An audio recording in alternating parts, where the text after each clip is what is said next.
Bunda, pagi ini kita akan belajar tentang doa, betul? Judulnya adalah agar doa cepat terkabul. Sebelum masuk kepada bagaimana caranya agar doa kita cepat terkabul, izinkan di awal ini Ahilman untuk sedikit menguatkan Bunda mengapa kita harus berdoa. Mengapa kita harus berdoa? Setidaknya ada 4 alasan. Ada berapa? Jadi mengapa kita harus berdoa? Setidaknya ada 4 alasan. Yang pertama, doa itu ibadah yang paling mudah.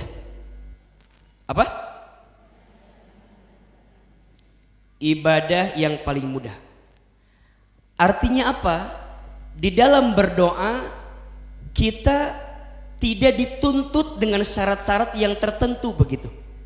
Harus di mana, harus kapan, dalam keadaan apa, kan tidak mengikat gitu. Doa bisa dilakukan dimanapun, kapanpun, dengan cara apapun. Dan ini menunjukkan setiap Bunda berdoa, maka di dalamnya ada apa? Ada pahala ibadah. Berarti poinnya, mohon maaf, dalam doa itu bukan dikabulkan atau tak dikabulkannya. Karena dikabulkan pun atau tidak, dalam berdoa Bunda sudah mendapatkan pahala ibadah di hadapan Allah Subhanahu wa ta'ala. Berarti, mohon maaf, orang yang dikasih kesempatan berdoa sama Allah itu beruntung atau tidak? Bunda dikasih kesempatan untuk mengangkat kedua telapak tangan, bahkan bisa meneteskan air mata, kemudian meminta kepada Allah, beruntung atau tidak? Kenapa Ustadz? Karena tidak semua orang diberikan hidayah seperti itu. Jadi kalau Bunda ada persoalan, Bunda ada masalah, dan Bunda diberikan kekuatan untuk berdoa, maka di saat itu Bunda mengundang pahala ibadah di hadapan Allah Subhanahu wa ta'ala. Maka saya teringat dengan satu perkataan Khalifah Umar bin Khattab radhiyallahu an. Apa kata beliau? Aku tidak khawatir dengan doa yang tidak Allah kabulkan. Aku lebih khawatir ketika Allah tidak memberikan kesempatanku untuk berdoa lagi. Maka kalau Bunda pahami doa itu adalah ibadah yang paling mudah, maka harus menjadi satu kepentingan bagi kita, bahwa kita tidak boleh melepaskan hidup kita kecuali untuk apa? Doa. 2. Kenapa kita harus berdoa? Doa itu adalah bentuk komunikasi antara kita dengan Allah Subhanahu wa ta'ala. Komunikasi. Coba Ustadz mau tanya, Bunda di rumah tangga dengan suami, komunikasi itu penting atau tidak? Mohon maaf ya, banyak pasangan rumah tangga yang tidak menemukan kebahagiaan. Apa faktornya? Karena apa? Salah komunikasi, kurang komunikasi, atau komunikasinya kemana-mana gitulah kira-kira. Betul? Komunikasi salah, tujuannya benar jadi salah. Betul gak? Bunda tujuannya baik, tapi cara bicaranya kurang baik, jadi baik enggak? Enggak. Contoh, Bunda teh lihat suami lagi nonton TV, azan berkumandang.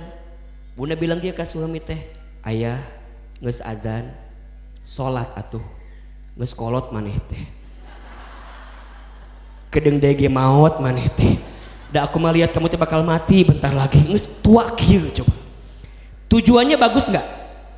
Ngingetin apa? Sholat, tapi caranya salah, sakit hati enggak? Betul? Bunda kan mohon maaf ya, kalau sudah nikah puluhan tahun kan badan teh tidak menentunya, abstrak lah, nggak jelas lah, di depan di belakang kan nggak jelas ya. Suami teh ngomong gini ke Bunda teh, sayang, mama teh atuh olahraga, beh sehat, tuh lihat cetuti tetangga kita, badan teh meni bagus cetuti mah masya Allah, meni gelis, badannya meni ramping. Nah ari mamah meni kieu-kieu teuing. Coba tujuannya bagus nggak? Tapi cara bicaranya salah, enak nggak? Kira-kira bunda kalau suami ngomong itu gimana jawabannya? Kawin wajang cetuti. Ujungnya gitu kan sama kita kan?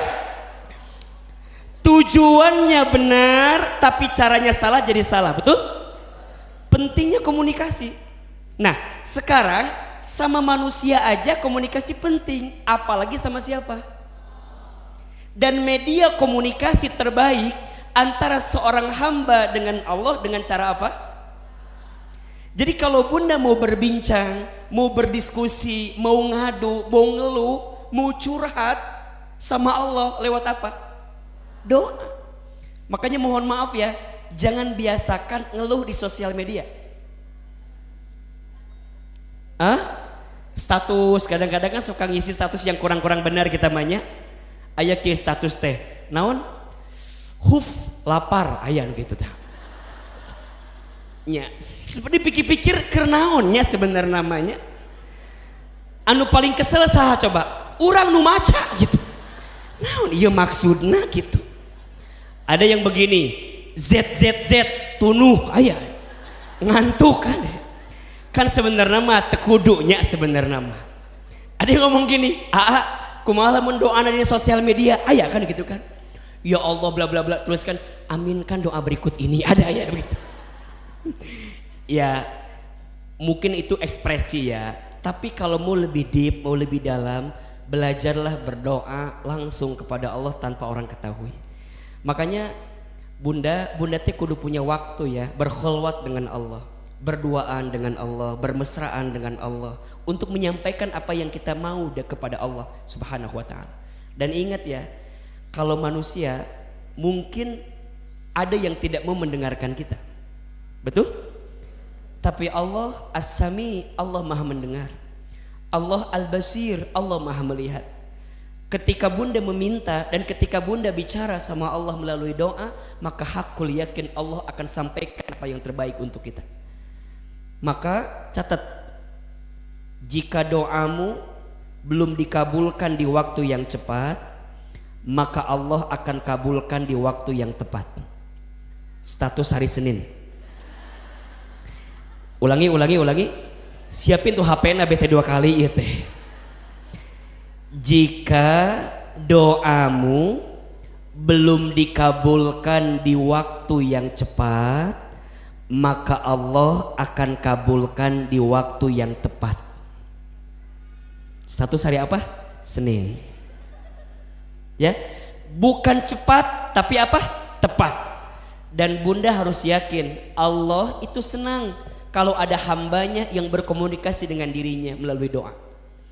Maka alasan pertama Ahilman, kenapa kita harus berdoa? 1, doa adalah apa? Ibadah yang paling mudah. 2, doa adalah media komunikasi kita dengan siapa? Allah. 3, doa itu kenapa penting Ustadz? Doa itu senjata orang beriman.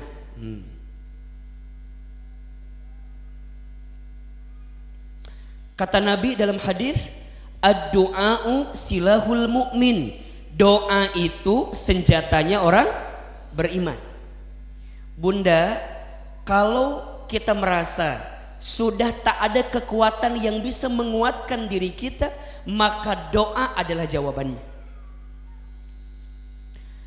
Kita kalau hanya sekedar mengandalkan usaha kita, capek nggak? Kenapa Ahilman? Iya, karena manusia itu hakikatnya la haula wala quwata illa billah. Kita tidak punya daya, tidak punya upaya, tidak punya kekuatan kecuali yang memberikan siapa? Maka mohon maaf, banyak orang yang stres, frustasi, kenapa coba? Karena dia mengandalkan kemampuannya tanpa melibatkan Allah di dalamnya.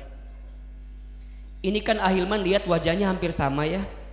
Wajah banyak masalah kelihatannya ya. Mohon maaf, jangan tersinggung ya. Ada kenyataan ini mah ya. Betul apa enggak? Ada yang punya masalah di sini? Kalau bunda masih punya masalah berarti bunda masih hidup. Karena ciri orang yang hidup pasti punya. Kalau nggak mau punya masalah jangan.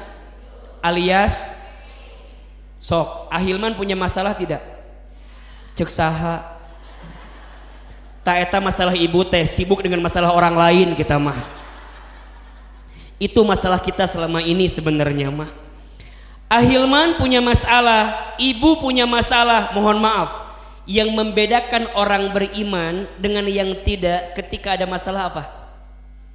Orang beriman melibatkan Allah di dalamnya. Jadi seberat apapun masalahnya, Allah berikan kekuatan kepadanya. Maka ada orang yang mohon maaf ya, ada masalah berat terasa ringan, ada nggak? Karena Allah dilibatkan di dalamnya. Ada orang yang masalahnya kecil tapi terasa berat, ada nggak? Karena dia mengedepankan apa kemampuan dirinya. Maka mulai hari ini tolong katakan kalimat ini. Ya Allah, aku punya masalah yang berat, tapi aku tenang karena aku punya Allah yang maha besar. Status hari Selasa. Ya Allah, aku punya masalah berat, tapi aku tenang karena aku punya Allah yang maha besar. Seberat apapun masalah kita, jika Allah kita libatkan dalam persoalan kita, maka kita akan ringan, kita akan tenang. Maka doa yang bisa menguatkan segalanya. Bunda pernah nggak menemukan titik begini? Udah down banget, udah terpuruk banget, tapi bunda berusaha untuk berbisik sama Allah, kemudian ngerasa kuat dengan itu. Pernah? Sampai keluar kalimat begini, ya Allah, aku serahkan yang terbaik kepadamu ya Allah, gitu kan? Pernah gak kayak begitu? Dan itu nikmat bunda, itu nikmat. Daripada kita mikirin sesuatu yang kayaknya berat gitu. Bener gak? Bunda punya suami bunda teh masya Allah mending nguji pisan ka kita teh. Kalau bunda minta suami kita berubah langsung ke dia, capek apa enggak? Ayah teh berubah atuh. Mama teh pengen ayah teh berubah. Makin kita minta berubah nggak dia? Apa jawaban dia kira-kira? Ari maneh naon? Ngomong apa? Kan gitu kan? Makin kita minta dia nggak berubah, makin capek. Udah, mulai hari ini mah kalau kita punya keinginan, angkat kedua telapak tangan, bilang sama Allah, ya Allah, Engkau yang melembutkan hatiku, lembutkan hati suamiku. Kalau enggak lembut juga, ambil aja ya Allah. Pusing, saya juga pusing ngelihatnya ya Allah. Kan lebih ringan ya, lebih ringan nggak kira-kira? Beres, ya. Yang tadi jangan dicontoh, tadi Maya salah itu Maya. Yang pertamanya benar itu. Ya Allah, lembutkan hati suamiku. Kalau nggak berubah juga, lembutkan hatiku agar aku tenang menghadapi suamiku. Tenang. Ulah ieu mah, ya Allah, jika suamiku nggak berubah, temukan aku dengan yang lain ya Allah. Yang bisa melembutkan. Stres itu namanya ya. Oke, ulangi. Kenapa kita harus berdoa? Satu apa? Ibadah yang paling mudah. Dua, komunikasi yang paling mudah. Tiga, senjata yang paling kuat bagi orang beriman. Dan yang keempat, doa itu bisa merubah ketentuan. Bisa merubah ketentuan. Takdir itu salah satunya bisa dirubah dengan apa? Doa. Jadi apa yang telah dituliskan oleh Allah, ya, sesuatu yang sifatnya ada sentuhan daripada usaha kita itu bisa dirubah. Kecuali takdir yang tidak bisa dirubah ya. Lahir kita, mati kita, orang tua kita ya. Kita nggak bisa merubah itu. Tapi kalau yang diusahakan dalam urusan dunia bisa kita rubah. Jodoh bisa kita rubah. Kan bunda nggak mungkin ketemu sama suami tiba-tiba datang kan? Nggak mungkin bim salah bim jadi apa? Kan nggak mungkin kan? Tiba-tiba jeger si eta kan nggak mungkin kan? Ada proses apa enggak? Ada kan? Cuman masalahnya mohon maaf, bunda sebelum nikah sama yang sekarang kan dulu mungkin pernah punya seseorang dulu mungkin. Ada mantan yang calon polisi teh yang nggak jadi itu loh, yang nggak jadi sama kita itu loh kan. Ada yang calon dokter yang nggak jadi, ya kan? Tapi bunda bisa dirubah gara-gara martabak telur yang dikirimkan malam itu. Jadi sebenarnya mohon maaf ya, saya paling mohon maaf ya, bunda tidak boleh menyalahkan Allah ya. Ada yang bilang gini, aku mah udah takdirnya begini. Itu kalimat menyalahkan keadaan tuh. Ustad, aku mah udah takdirnya begini, geus we tarimakeun. Tapi jangan begitu kalimatnya. Maka apa kalimatnya? Qadarallah wa ma syaa fa'ala. Coba Ahilman sekali, bunda sekali. Qadarallah wa ma syaa fa'ala. Ulangi. Qadarallah wa ma syaa fa'ala. Mulai hari ini untuk yang sudah terjadi nggak boleh bilang coba dulu, nggak boleh. Ganti kalimatnya dengan apa? Qadarallah wa ma syaa fa'ala. Sudah menjadi ketentuan Allah dan Allah berkehendak dengan apa yang ditentukan. Kan kadang-kadang sok itu kita tanya, bunda gimana sekarang kondisinya? Ya Ustaz, memang ini mah nasib saya begini. Terus kumaha? Ya gitulah Ustaz. Coba dulu teh saya nggak nerima suami yang ini Ustaz ya. Mungkin lebih bahagia Ustaz. Nggak boleh. Sikap tidak menerima itulah yang menjadi keburukan untuk kita. Betul? Ujungnya ngeluh, bandingin sama orang, capek. Maka rumusnya ojo dibandingke. Jangan dibandingkan udah. Karena mohon maaf bunda, kalau hidup kita membandingkan sama orang, nepi ka irage moal bahagia, betul gak? Bandingkan dunia dengan yang di bawah kita, bandingkan akhirat dengan yang di atas kita. Ulangi, bandingkan dunia dengan yang ada di bawah kita, bandingkan urusan akhirat dengan ada yang di atas kita. Urusan dunia jangan lihat ke atas, cangkel tuh, kieu beta. Akhirat lihat ke atas. Ada orang yang taklimnya lebih rajin, iri.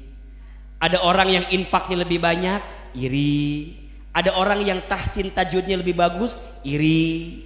Ada orang yang mohon maaf pakaiannya sudah tertutup dengan baik, iri. Tapi dunia mah nggak usah. Ada orang yang mobilnya lebih bagus, dunia itu aja. Mendingan kita ganti-ganti mobilnya. Kadang hijau, kadang biru, kadang merah, betul nggak? Kadang disupirin, dikenekin, supirnya ganti-ganti. Coba siapa yang lebih kaya dibanding bunda? Coba. Jadi nikmat. Tuh kudu ngesian bensin, tuh kudu servis, tuh kudu nyuci, betul nggak? Hanya dengan bilang set berhenti, kiri berhenti. Nikmat atau tidak? Ada orang yang mohon maaf ya, urusan dunianya ditinggikan. Misalnya ada suami yang suaminya teh masya Allah gitunya kasep kumaha dunia. Kasep aya batasna. Geus tarima kenu aya di imah we lah. Itu yang terbaik yang Allah berikan. Maka ingat nih, berarti Ustadz, kumaha cara merubah ketentuan? Ingat, bunda sayang, hidup ini nggak akan selamanya malam, betul? Ada apa besoknya? Siang. Sama dengan kehidupan kita. Bunda jangan merasa bahwa Ustadz aku mah terpuruk selamanya. Bab 1 kita diuji, boleh jadi Allah bahagiakan di bab yang lain. Maka ketentuan itu dibahagiakan dengan itu. Maka sikapnya sebelum Allah hadiahkan yang baru dalam kebahagiaan yang lain, maka bunda belajar menerima apa yang Allah berikan saat ini. Ada orang, mohon maaf, ada orang yang diuji dengan bab yang satu, Allah bahagiakan dengan bab yang lain, betul? Diuji dengan bab lain, Allah bahagiakan bab yang situ. Jadi terus. Makanya kalau lagi terjatuh, jangan menyimpulkan semuanya jatuh. Jangan imah, Ustadz, hidup aku mah udah selesai. Udah aku mah, jangan. Oke, kamu tersakiti pada bab yang ini, tapi bab yang lain Allah berikan kebahagiaan. Maka tergantung kita cara memandangnya. Dan doa adalah kekuatan menyempurnakan semuanya. Jelas sampai di sini? Kenapa kita harus berdoa? Satu, doa teh apa? Ibadah. Dua, komunikasi yang paling baik antara kita dengan siapa? Allah. Tiga, doa itu apa? Senjatanya orang beriman. Yang keempat, doa itu bisa merubah keadaan atau ketentuan. Berarti pertanyaannya, doa itu penting atau tidak? Penting aja, penting banget. Cius, mie apa? Baik. Ustadz, oke. Kalau doa itu penting, berarti apa? Allah memerintahkan kita berdoa. Karena doa ini, lihat. Di mana perintahnya? Nanti Bunda buka di Quran surat Ghafir ayat ke-60. Quran surat Ghafir atau surat Al-Mu'min. Ada dua namanya, ada Ghafir, ada Al-Mu'min. Surat ke-40 ayat ke-60. Ini prinsip yang harus Bunda pahami dalam doa. Sok dibuka. Surat apa? Ghafir atau surat Al-Mu'min ayat 60. Surat ke-40 ayat 60.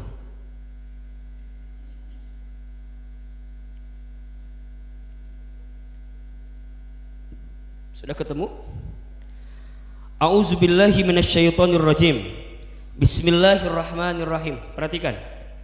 Waqala, dan Allah, dan berkata Rabbukum, Tuhan kamu sekalian. Dan Allah berkata kepada kamu sekalian, apa?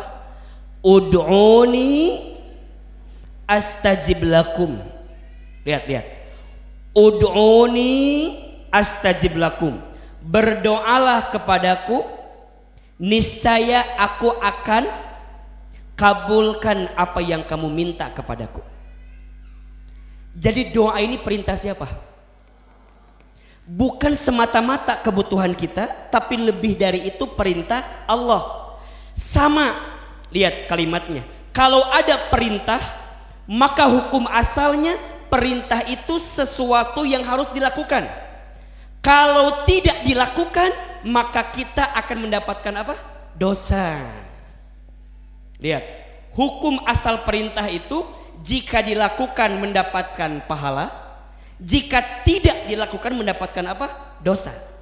Karena ini perintah. Berarti sama AA kayak sholat. Berarti sama kayak saum di bulan Ramadan. Berarti sama kayak membayar zakat. Itu kan? Ini bentuknya perintah yang Allah perkenankan. Hebatnya di ayat ini langsung Allah jawab, Ud'uni, berdoa kepadaku, astajib lakum, maka aku akan perkenankan kepada kamu sekalian. Terus Ustadz, kalau tidak berdoa apa konsekuensinya? Lanjutkan kalimatnya. Innalladzina, sesungguhnya orang-orang, yastakbiruna,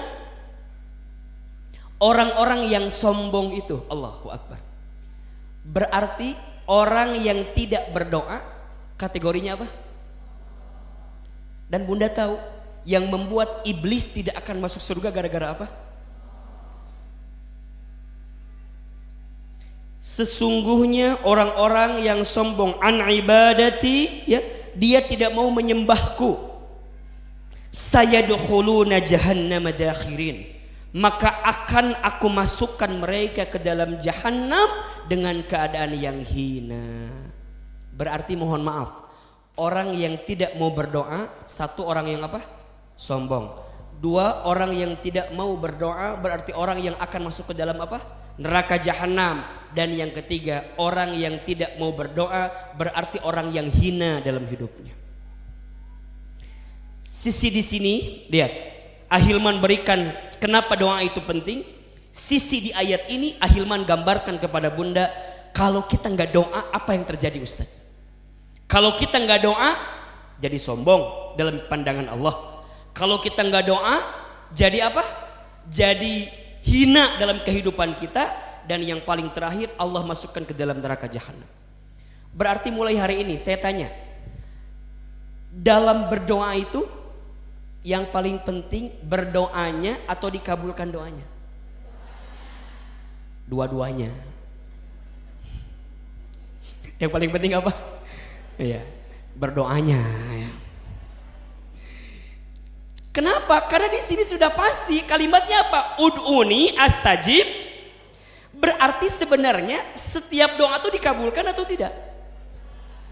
Nah, tapi cara memandang dikabulkannya lihat dalam konteks siapa. Kita kadang-kadang selalu memaksakan apa yang kita mau. Padahal belum tentu itu baik dalam pandangan. Contoh, bunda punya anak kecil. Anak kecil itu mainan benda tajam. Bunda ambil. Agar apa? Agar tidak menyakiti anak kecil itu. Betul nggak? Pertanyaannya, bunda bisa nggak ngasih itu? Bisa nggak ngasih itu? Dikasih gitu bisa nggak? Bisa nggak dikasih? Tapi kenapa bunda ambil? Karena membahayakan. Lihat analoginya. Ketika bunda minta sesuatu, bunda nggak diberi, bukan nggak diberi. Boleh jadi Allah menyelamatkanmu dari sesuatu yang kamu nggak tahu dalam kehidupan. Tapi konteksnya yang harus kita lihat apa? Allah maha baik, Allah maha rahman, Allah maha rahim, Allah maha pengasih, Allah maha penyayang. Kalaupun Allah belum berikan apa yang kita mau, berarti ada sesuatu yang Allah jaga dalam kehidupan kita. Sampai sini jelas tidak? Tapi jangan berhenti ketika doa nggak dikabulkan. Maka Ustadz, setelah kita tahu di sini tadi, kalau kita nggak doa apa? Akan jadi orang sombong, terus hina, terus masuk neraka. Lihat, ini bahaya nggak?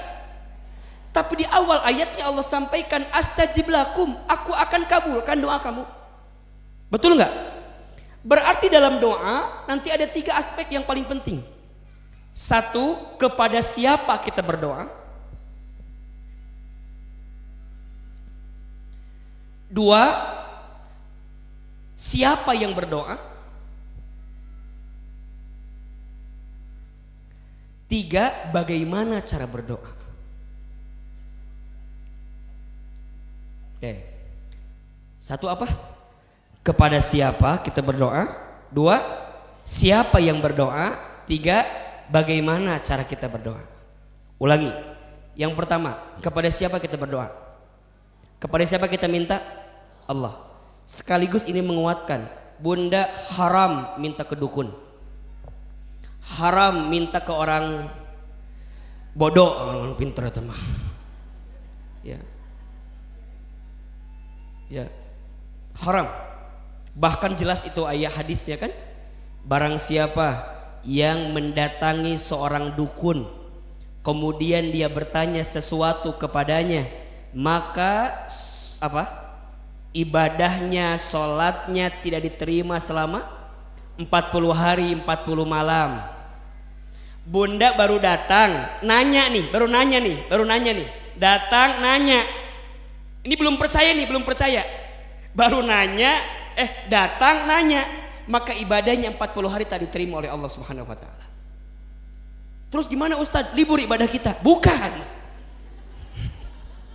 Bukan libur. Justru bertobat, jangan ditambah lagi, kira-kira begitu poinnya. Terus gimana Ustadz kalau udah datang, nanya, percaya, maka dia keluar daripada agama Nabi SAW. Ini hadisnya jelas. Makanya bunda abaikan apa-apa yang kemudian keluar dari yang namanya dukun. Kan sekarang lagi ngetren tuh ya. Ada yang juga berjubah seperti Ustadz, tapi sebenarnya dukun. Harus hati-hati, hati-hati. Tapi Ustadz, ada kan orang yang diberikan kemampuan seperti itu? Ada. Tapi ingat, itu wasilahnya. Mintanya ke siapa? Makanya ini mohon maaf ya, ini sedikit tauhidnya agar kita lurus nih. Kalau bunda sembuh, itu siapa yang menyembuhkan? Kita nih kadang-kadang suka bilang begini, dokter itu nyembuhin saya.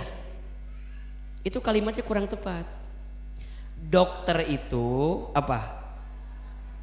Menjadi perantara, jadi wasilah, memberikan nasihat kepada saya, dan Allah izinkan berikan kesembuhan kepada saya. Obat bukan menyembuhkan kita, yang menyembuhkan kita siapa? Allah. Tapi kalau bunda cicing, teka dokter, cicing gue, Dan Allah Maha Penyembuh. Nah, bunda akan dituntut kenapa bunda tidak ikhtiar, gitu loh. Jelas tidak? Makanya ikhtiar itu kewajiban kita. Hasilnya siapa yang menentukan? Jelas sampai di sini? Berarti ini kuat. Kalau kita minta sama siapa? Makanya mohon maaf ya. Kalau ada yang mohon maaf nyembah pohon, ada. Nyembah meja, ada. Ya. Ini mohon maaf ini. Tolong diluruskan sedikit ya. Kita itu minta sama siapa? Doa sama siapa? Kepada Tuhan kamu sekalian. Siapa Tuhan kita? Termasuk kalau bunda juga berharap dalam hidup, jangan berharap kepada selain Allah. Berharap kepada manusia itu apa? Patah hati yang disengaja. Status hari Rabu itu. Berharap kepada manusia itu patah hati yang disengaja. Kan itu yang sering kali kita bacakan. Qul huwallahu ahad, Allahus somad, lam yalid walam yulad walam yakul lahu kufuwan ahad. Allahus somad. Allah tempat aku berharap, bersandar, bergantung. Betul? Bunda berharap, coba sekarang belajar ya. Kalau bunda berharap berlebihan kepada sesuatu, biasanya bunda akan sakit hati dengan sesuatu itu. Jadi belajar melepas sedikit-sedikit, ikhlas. Ingat ya, jika tidak ingin merasakan kehilangan, jangan merasa memiliki. Status hari Kamis itu ya. Jika tidak ingin merasakan kehilangan, jangan merasa. Karena yang membuat engkau merasakan kehilangan karena terlalu merasa Terus gimana Ustadz? Inna lillahi wa inna ilaihi. Itu kan doa apa, istirja kita kan, kalau kita minta kan itu. Makanya kalau dikasih musibah kan doanya apa? Itu kan. Inna lillahi wa inna ilaihi raji'un. Allahumma ajurni fi musibati wakhlufli khairon minha. Hafal nggak doanya? Coba siapin kameranya biar diulang. Kalau ini doa agar kita cepat move on ketika dikasih musibah, agar kita cepat menyesuaikan diri ketika dikasih musibah. Doanya inna lillahi wa inna ilaihi raji'un. Allahumma ajurni fi musibati wakhlufli khairan minha. Coba ahilman sekali, bunda sekali. Inna lillahi wa inna ilaihi raji'un. Allahumma ajurni fi musibati wakhlufli khairan minha. Amalkan doa ini agar kita cepat berubah, menyesuaikan diri ketika dikasih musibah. Poinnya apa? Dikembalikan kepada siapa? Allah. So, yang pertama elemennya, unsurnya, doa kepada siapa? Allah. Yang kedua, siapa yang berdoa? Kita. Siapa kita ini? Siapa kita ini? Hamba Allah. Kalau kita hamba, yang namanya hamba itu berarti kemampuannya terbatas. Yang namanya hamba itu berarti lemah. Yang namanya hamba itu berarti mohon maaf, hina dina, tak punya apa-apa. Betul? Berarti mohon maaf, ketika bunda berdoa, siapa yang berdoa? Saya, hamba. Apa sikap yang perlu bunda hadirkan? 3. 1, bunda harus yakin kita terlemah. 2, kita harus yakin kalau kita hina. Dan yang ketiga, kita harus yakin kalau kita butuh sama Allah. 3 poinnya. 1, kita ini siapa? Hamba. Hamba yang apa? Lemah. Yang kedua hamba yang apa? Hina. Tiga hamba yang apa? Butuh sama Allah.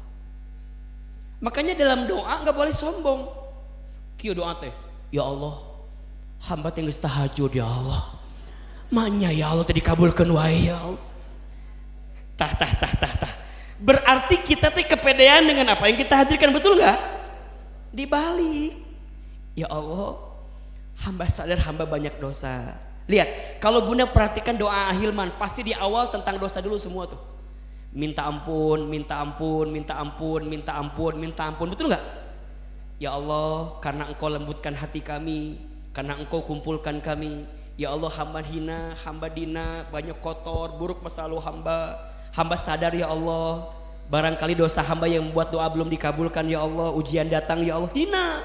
Baru kita butuh, ya Allah, hamba teh butuh kepada Engkau. Jadi datangnya bukan karena kesombongan di hati. Kan kadang-kadang sok ayah yang begitu, ada gak yang begitu? Ya Allah, hamba teh udah tahajud jam 8 pagi. Duha eta mah keur mah sombong, salah deuinya. Jadi kadang-kadang sok macam-macam kita.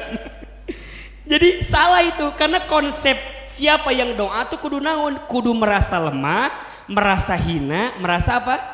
Butuh. Sok, bunda udah merasa gitu belum sekarang? Karena dalam doa ini unsurnya kepada siapa, kemudian siapa yang doa. Nah yang ketiga, bagaimana caranya agar doa kita dikenankan oleh Allah.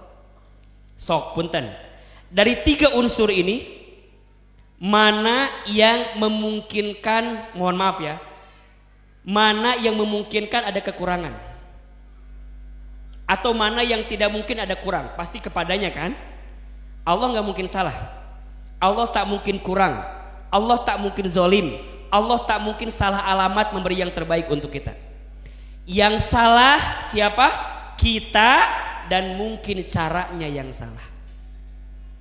Berarti kembali kepada topik utama kita, Ustadz, bagaimana caranya agar doa kita cepat dikabulkan? Ada 6 cara. Ada berapa? Tapi kembali kepada prinsip tadi, setiap doa dengan izin Allah pasti dikabulkan. Hanya caranya seperti apa Allah mengabulkannya. Di keterangan disebutkan ada 3 caranya kan? 1 yes, 2 no, 3 wait. 1 apa? Yes, 2 no, 3 wait. Allah selalu mengabulkan apa yang hambanya inginkan. Jawabannya 3. Yes, Allah berikan sesuai apa yang kamu mau. Yang kedua, no, Allah gantikan dengan sesuatu yang terbaik dalam pandangan Allah. Yang ketiga, wait, tunggu, Allah akan berikan di waktu yang tepat apa yang terbaik untuk dirimu.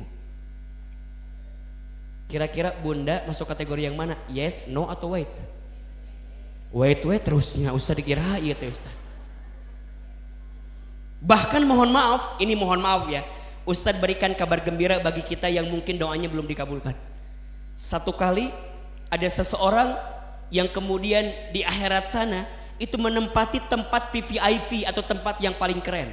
Dia bertanya kepada Allah, ya Allah, mengapa aku ditempatkan di tempat yang indah begini? Bukankah amalku dikit? Bukankah ibadahku kurang sempurna? Bukankah aku banyak salah dan seterusnya? Apa jawaban Allah? Bidu'aikum, aku tempatkan dirimu di tempat ini. Kenapa? Karena doamu yang kamu panjatkan di dunia dan belum aku kabulkan selama di dunia. Jadi bunda nggak boleh putus asa, nggak boleh kemudian nggak usah mau ada liur, tadi ijabah wae nggak doa teh. Jangan, karena boleh jadi Allah menyiapkan bukan di sini tapi di mana? Tapi syukur-syukur di dunia dikasih, di akhirat itu yang paling nikmat. Itu kan doa kita kan? Rabbana atina fid dunya wa fil akhirati wa qina. Kita pengen Ustadz bahagia di dunia, bahagia di akhirat. Nah doa senjatanya, doa kekuatannya. Nah sekarang bagaimana caranya agar doa ini Allah cepat kabulkan?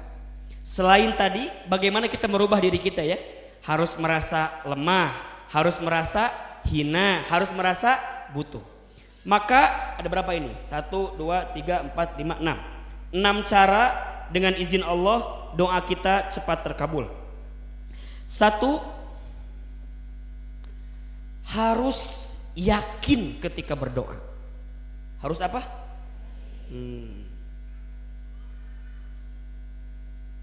Keterangannya ada di surat Ghafir ayat 14. Surat ke-40 ayat ke-14.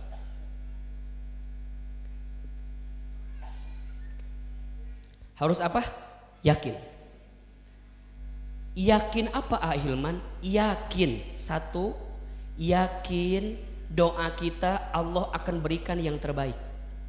Ingat, Bunda sayang, doa itu meminta bukan memaksa. Catat, status hari Jumat. Doa itu apa? Meminta bukan memaksa. Kita masuk maksa nggak doa teh? Ya Allah, jika dia jodohku, dekatkanlah. Jika bukan, gimana caranya ya Allah? Kudu jodoh saya ya Allah, dah saya mah mau banget sama dia teh. Eta bukan doa, eta namanya apa? Maksa.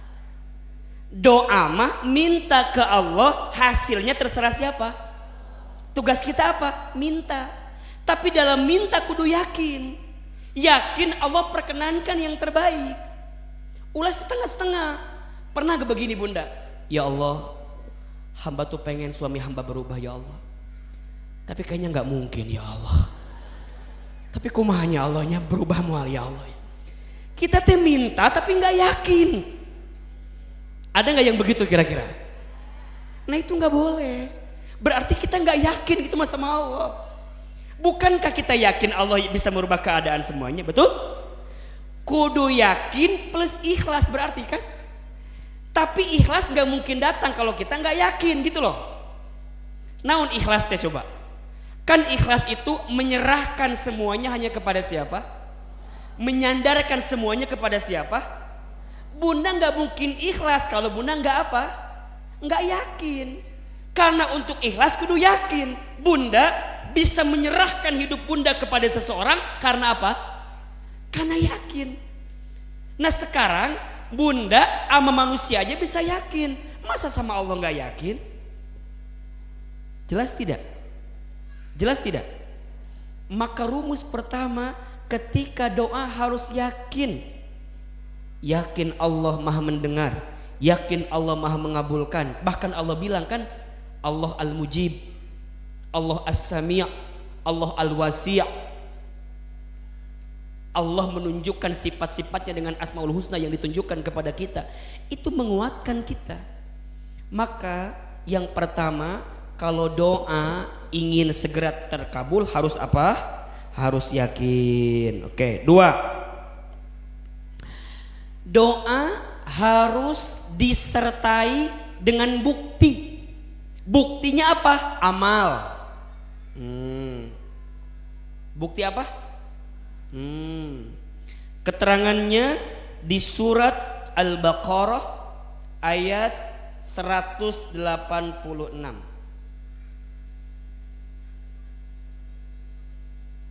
Coba dibuka. Surat apa? Al-Baqarah ayat 186. Doa harus disertai dengan apa? Amal. Ada buktinya. Kalau bahasa gampangnya begini, Bunda, kalau minta sesuatu sama seseorang, biasanya sesuatu itu akan cepat dikasih kalau kita apa? Kalau apa? Menyenangkan orang itu, betul nggak? Bunda minta sama suami, ada syaratnya nggak biasanya? Biasanya ya, minta ini, minta itu, minta ini, akan cepat dikasih. Ini konsep sederhana. Dalam konteks berdoa, lihat surat Al-Baqarah 186. Udah ketemu ayatnya? Baik. A'udzubillahi minasyaitonirrajim. Wa idza sa'alaka ibadi anni fa inni qarib. Perhatikan. Dan apabila mereka bertanya di mana aku, kata Allah, katakan aku ini. Jadi Allah itu jauh atau dekat? Yang jauh siapa biasanya? Yang jauh kita. Allah maha dekat, sangat dekat. Bahkan lebih dekat daripada apa? Tenggorokan kita. Lebih dekat dengan kita dimanapun. Terus apa yang Allah minta? Ujibu da'watad da'i idza da'an. Lihat, ujibu da'watad da'i idza da'an. Aku akan perkenankan setiap hambaku yang meminta kepadaku. Apa syaratnya? Lanjut. Fal yastajibu li wal yu'minu bi la'allahum yarsyudun. Ada nggak? Allah cuma minta dua itu.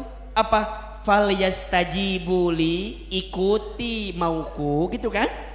Ikuti perintahku, ikuti kesenanganku, ikuti apa yang menjadi kebahagiaan bagi diriku. Kemudian wal yu'minu bi, beriman kepadaku, yakin maksudnya. La'allahum yarsyudun, agar engkau mendapatkan petunjuk. Berarti Ustadz, di sini apa poinnya?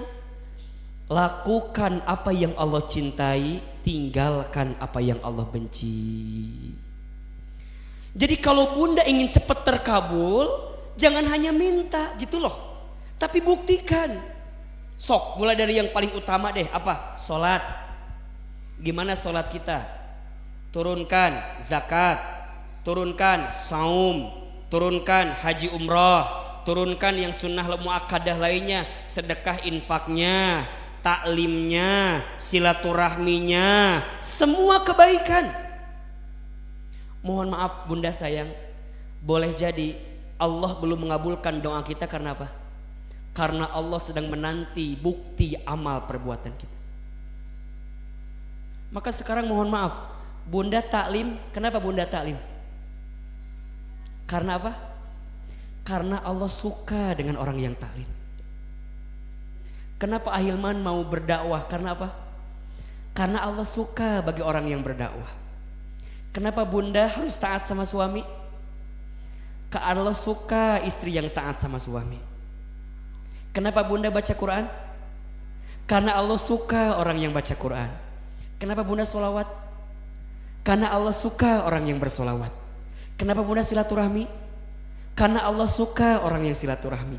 Mulai hari ini lakukan apa yang Allah sukai, tinggalkan apa yang Allah benci. Kenapa bunda nggak mau ngomongin orang? Hah? Kenapa bunda nggak mau ngomongin orang lain? Karena Allah nggak suka. Makanya kalau ada orang yang ngajak ngegibah langsung, uce naon, ulah ayeuna engke ngomong ke nana. Dan boleh jadi mohon maaf, kenapa selama ini doa belum dikabulkan oleh Allah? Mungkin karena masih banyak apa? Dosa yang kita lakukan. Itu yang menghambat doa kita datang dikabulkan oleh Allah. Sok bunda pikirkeun naon kira-kira? Sok, lebih banyak amal soleh atau amal salah kita teh? Lebih banyak taat atau maksiat? Lebih banyak pahala atau dosa? Jadi kita sama Allah diminta doa terus, tapi disertai dengan amal. Buktikan dengan apa? Dengan sesuatu yang Allah cintai, agar Allah perkenankan yang terbaik untuk dirimu. Jelas sampai di sini? Jadi yang pertama, agar doa dikabulkan, apa yang pertama? Harus yakin. Yang kedua, apa? Disertai dengan amal. Yang ketiga, agar doa cepat dikabulkan, tinggalkan maksiat. Tinggalkan apa? Maksiat. Termasuk mohon maaf, tinggalkan harta haram yang kita makan. Ulang ya nih, sholat, terus zikir, baca Quran, sedekah, pokoknya semua yang Allah sukai. Sekarang ini kembali, tinggalkan maksiat. Apa? tinggalkan sesuatu yang buruk dalam hidup kita. Bunda, di antara faktor mengapa doa tidak dikabulkan karena masih ada harta haram yang kita makan. Satu kali ada seseorang yang kemudian bertanya kepada Nabi SAW, ya Rasul, ada seorang pemuda, dia sering berdoa, tapi doanya kenapa nggak dikabulkan terus? Apa jawaban Nabi? Bagaimana mungkin Allah kabulkan sedangkan mat'amu haram, makanannya haram, wa mashrabahu haram, minumannya haram, wa malbasuhu haram, pakaiannya haram. Bagaimana mungkin Allah kabulkan permintaannya sedangkan masih ada yang haram dalam hidupnya? Maka hati-hati ini Bunda, ingatkan kepada suami Bunda ya, kalau beliau bekerja, ketika bekerja cari yang halal. Cari yang apa? Halal. Kenapa Ustadz? Karena penghasilan yang didapatkan dari sesuatu yang haram dibawa ke rumah, nanti diberikan kepada istri, kepada anak, kepada keluarga kita, tidak akan menumbuhkan daging. Yang ada akan menjadi bahan bakar di hari kiamat. Nauzubillahimindzalik. Makanya di belakang kita ada kampus Institut Tazkiyah. Di situ belajar tentang bagaimana kita menghadirkan aktivitas ekonomi yang sesuai dengan syariah. Belajar karena penting. Bab harta penting gak Bunda? Penting. Bahkan mohon maaf, manusia ketika hari kiamat akan ditanya 4 pertanyaan. La tazulu qadama abdin yaumal qiyamah hatta yus'al. Tidak akan bergeser kaki seorang manusia ketika hari kiamat sebelum dia ditanya beberapa pertanyaan. Apa pertanyaannya? 1, an umrihi fi ma'afna. Umurnya dihabiskan untuk apa? Mohon maaf, ini kan dari usianya kelihatan ya. Sudah sangat-sangat inilah ya, ada yang sepuh gitu ya.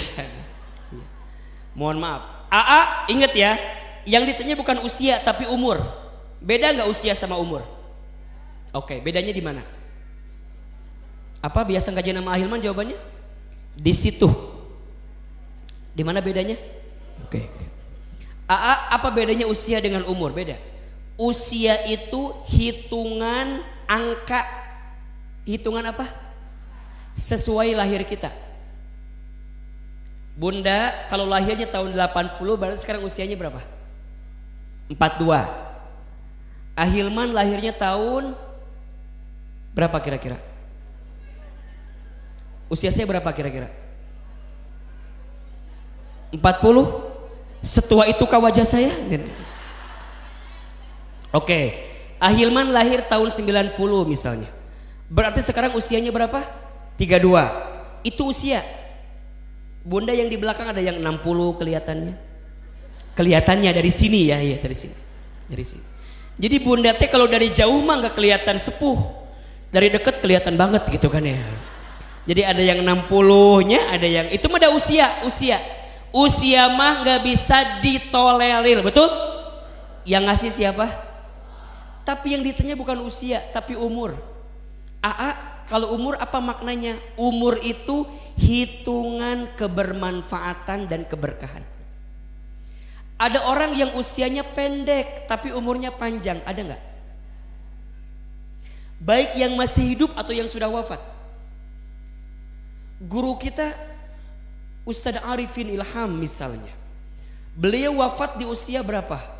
49 tahun. Tapi umurnya sampai hari ini masih ada. Kenapa? Karena zikir yang sering beliau lantunkan juga sering kita bacakan, betul gak? Beliaunya sudah tidak ada, tapi umurnya masih ada. Guru kita yang lain banyak, orang tua kita mungkin juga usianya sudah gak ada, tapi umurnya masih panjang. Ada orang yang usianya masih muda, tapi kebermanfaatannya luar biasa. Ada gak? Mudah-mudahan apa yang kita hadirkan hari ini mengantarkan umur yang panjang. Makanya kalau ulang tahun apa doanya? Panjang, kan gitunya. Ya, kalau bahasa Arabnya barakallahu fi umri, kan berkah umurmu. Berkah itu bukan angka, berkah itu apa? Kebermanfaatan. Ada orang yang penghasilannya kecil tapi berkah, ada nggak? Gimana sikapnya Ustaz? Enak wae, cukup we, mau beli rumah, renovasi rumah, ganti kendaraan, jalan-jalan ke Turki. Pokoknya mah cukup we, berkah. Logika nggak nyambung, anak 5 coba penghasilannya segitu-gitu tapi tenang, ada nggak yang begitu? Nikmat aja, subuh jamaah ke masjid, ya Allah, maghrib udah sampai di rumah. Orang tua kita dulu, mohon maaf ya, perasaan nggak kayak kita sekarang. Menibanting tulang, tulang banting, kaki di kepala, kepala di kaki, kesana kemari, mencari alamat, palsu lagi. Capek kadang-kadangnya. Tapi itu cukup-cukup kan? Tapi orang tua kita dulu, Masya Allah, itu namanya apa? Berkah. Yang ngasih berkah siapa? Betul? Berarti umur yang ditanya nih, umurmu dihabiskan untuk apa? Makanya dikisahkan sesuatu kali, ada kakek-kakek udah tua tuh bunda. Kalau dari usia 60 tahunan dah, Khalifah Harun Ar-Rasyid nanya sama kakek itu, wahai kakek, berapa umurmu hari ini? Apa jawaban kakek itu? Umurku 10 tahun. Maka Khalifah Harun kaget, enggak mungkin 10. Aku lihat dari rambutmu engkau 60 tahun. Kata kakeknya, usiaku 64 tahun. Tapi umurku 10 tahun. Kenapa? Karena aku baru taat kepada Allah selama 10 tahun ini. Nah sekarang bunda umurnya berapa tahun? Baru 2 tahun. Baru mulai sekarang pakai jilbab begini, baru mulai ngaji segini. Nggak apa-apa, daripada tidak sama sekali, betul? Maka yang ditanya apa? Umur. 2, wa'an ilmihi fima fa'ala. Manusia ditanya tentang ilmunya, diamalkan untuk apa? Ilmu. Maka yang paling penting dari ilmu itu apa? Amal. Al-ilmu bila amalin kasyajari bila thamarin. Ilmu yang tidak diamalkan seperti pohon yang tidak berbuah. 3, wa'an jismihi fima ablah. Manusia ditanya tentang tubuhnya, digunakan untuk apa? Semua ditanya. Dan yang keempat, perhatikan, wa'an malihi min aina iktasabah wa fima anfaqah. Manusia akan ditanya tentang hartanya, dari mana harta yang kamu dapatkan dan dibelanjakan kemana harta itu. Maka mohon maaf, kembali kepada topik. Kalau doa mau dikabulkan, 1 harus yakin kepada Allah, 2 harus dibuktikan dengan amal perbuatan yang baik, dan yang ketiga tinggalkan apa? Maksiat. Tinggalkan sesuatu yang haram dalam kehidupan kita. 4, kalau doa mau dikabulkan, pilih waktu dan tempat mustajab untuk berdoa. Pilih apa? Waktu dan tempat mustajab untuk berdoa. Oke. Kapan waktu yang mustajab itu? Catat. Di antara waktu yang baik untuk berdoa. 1, sepertiga malam, dalam kurung sholat tahajud. 2,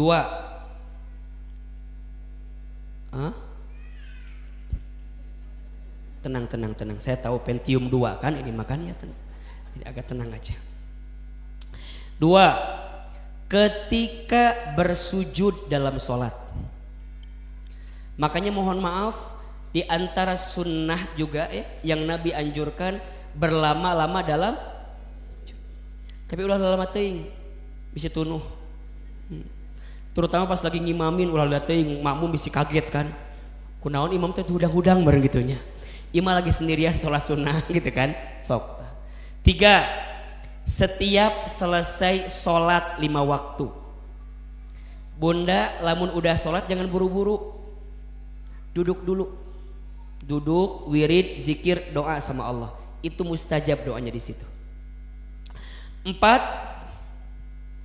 di antara waktu azan dan iqomah. Bunda lamun nungguan qomat ulah ngobrol. 5 Di laki komatnya itunya, irahnya komatnanya. Eta teh doa mustajab kah? Jadi kalau bunda nungguin komat di masjid misalnya, itu di antara waktunya mustajab untuk berdoa. Yang ke berapa? 5. Hari Jumat. Tuh. Khususnya waktu asar ke maghrib. Jadi hari Jumat sore dari waktu asar ke maghrib, di antara itu doa. Itu waktu mustajab untuk berdoa. Waktu turun hujan. Komota Jumat sore hujan. Hujanan lain ngadoalin hujanan. Ngadoalin hujanan ya. Jadi udah mah Jumat sore nih hujan. Mantep tuh. Angkat tangan. Jadi kalau hujan tuh ulang ngeluh. Hujan deui. Eta teh waktu baik untuk doa. Nya Ustad, saya mah kalau hujan sok inget masa lalu Ustad. Kenapa gitu? Nya airnya jatuh di luar, tapi sedihnya ada di sini. Ya. Anak senja eta mah, anak senja. Anak hujan eta mah nya. Lanjut. Di bulan Ramadan. Khususnya malam Lailatul Qadar.